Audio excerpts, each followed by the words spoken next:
人我哋之所以會迷茫啊，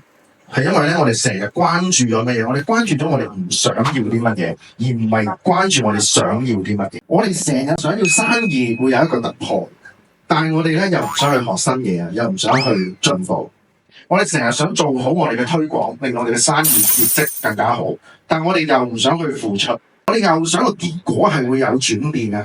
但係我哋又唔去行動，行動咗我哋又唔去堅持。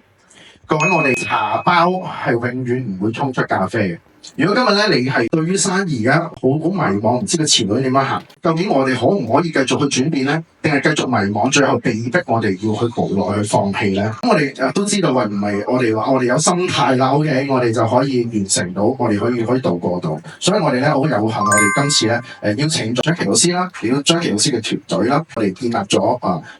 張琪商學院。我哋希望就係話，我哋唔單止帶個心態俾大家，我哋希望係帶埋技術、帶埋能力俾大家，帶住大家由零開始，一步一步去建立，做俾你自己嘅 IP， 創造你流量，用天地人網轉化你嘅生意，令你渡過咗一個而家好迷茫嘅時代。